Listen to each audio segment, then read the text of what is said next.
Монгол Улсын ерөнхийлөгч Ухнаагийн хүрэлцэг цагаан алт хөтөлбөрийн хүрээнд үндэсний үйлдвэрлэгч аж ахуй нэгжүүдэд ажиллалаа. Ерөнхийлөгчийн эхэлж очсон Говьердон Кашмир компани 2010 онд байгуулагдсан.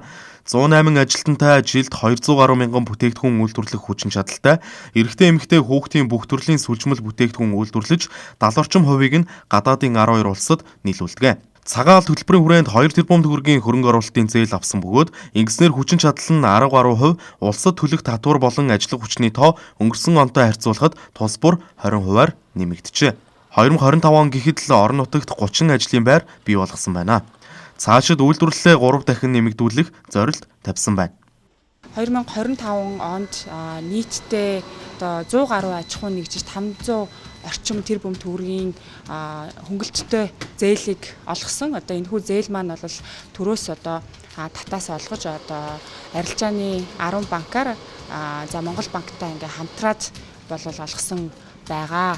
За ингээд үр дүнд нь бол ноолуурынхан маань ноолуурын үйлдвэрлэл маань дотооддоо анх удаага түүхэндээ анх удаага 70% түүхийдээ бэлтгэсэн энэ амжилтыг гаргасан. Одоо арга хэмжээг энэ жил бас муу үргэлжлүүлээд 425 төгрөг зээл хийх хүсэвэл арьшир ноолуур боловсруулах үйлдвэрүүд өгнө. Ингэснээр бас өнгөрсөн онд гүн боловсруулах эцсийн бүтээгдэхүүн үйлдвэрлэх хүчин чадлууд нэмэгдлээ. Тухайлбал Монгол улсад манай 500 гаруй мянган хос гутлах үйлдвэрлэх хүчин чадал бий боллоо.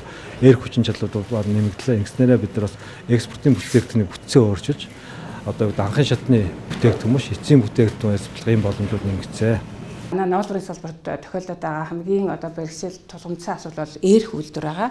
Эрх үйлдвэр нарийн бүдүүн эрх үйлдвэрийн шинэ тоног хөрөмжийг урт хугацаатай бага хүүтэйгээр биднэрт олгож өгч мөн засгийн газар болон хувийн хвшилтэй хамтарсан ийм үйлдвэр байвал бас бидэнд бас тусаа өгөх байхаа гэж найдаж байна. Яагаад гэвэл энэ маш их хөрөнгө мөнгө зардаг учраас 1-2 үйлдвэр бол ингээд хийх боломжгүй гэж үздэг. За өшөө нэг тулгымцсан асуудал нь бас энэ боловсролын байгууллага буюу боловсролын системд техникийн манай мэргэжлийн нарийн мэргэжил болон техник инженерийн ажилтнууд маш их ховордсон. Бид нар ажилчдаа ерөнхийдөө сургаж аваад байгаа юм өөрсдөө.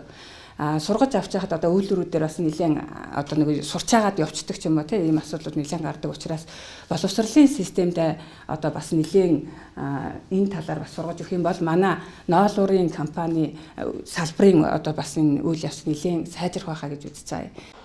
2025 онд ноолуур үйлдвэрлэгчдэд 52 тэрбум төгрөгийн хөрөнгө оруулалтын зээл олгосноор үйлдвэрүүдийн эрхийн хүчин чадал 400 тонноор нэмэгдэж 2000 гаруй тонн болжээ.